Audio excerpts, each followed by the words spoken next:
I wanted to start by talking about the recent statement that Meghan Markle's lawyer released, where he absolutely denied everything that had come out regarding Netflix. He denied she was difficult on Zoom calls.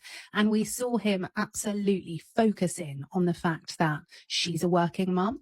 And it was actually Meghan that was shielding people at Netflix from interruptions on the Zoom meetings because her children would come in and out of the room.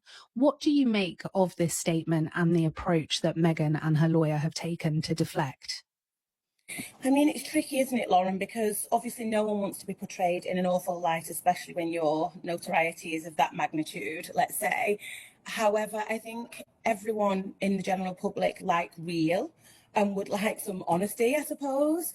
And I think no one's perfect, but I think that is obviously what she tries to uphold. So in terms of what you're saying, that when something goes wrong and then her people come in and just completely deny it, I think people probably would appreciate it a bit more if they say, well, she's got small children. And, if it was something like it would be very surprising, but doesn't have nannies, let's say, and the children came running in and out on Zooms or filming, I think we would all be we all find that endearing, don't we, especially as parents. And I think the great British public especially, we love children as a whole, and I think a bit of real would go down quite well. But I suppose when any publicist comes on and just completely denies everything, especially when the general public know that some of this is likely to be true, then that's what gets people's backs up, isn't it? People want a sense of truth and of being proven right, not just shut down, I suppose.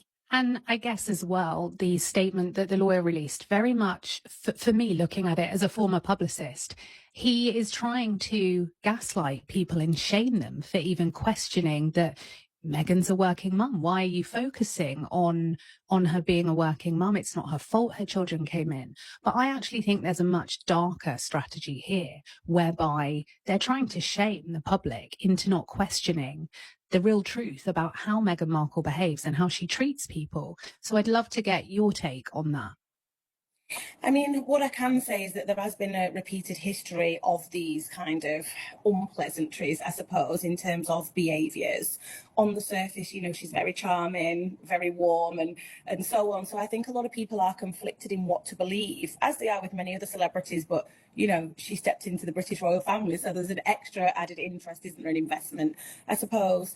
But yeah, no one likes to feel, that they're being gaslighted. And I suppose you know a lot more than me in terms of that for PR and stuff. But speaking at it from a psychological and a therapist lens, if you break that down within relationships and families, that is when people's mental health breaks down. That is when people become angry, when their truth and their reality becomes distorted and minimized and ignored. So obviously this is on the magnitude that it is, but I suppose there's still them same feelings there. People feel invested. People might have gone watching weddings and paid for subscriptions and, even been fans. So then when them roles reverse and it becomes unpleasantries, and people do get in their feelings, that they're committed to them. It is our royal family.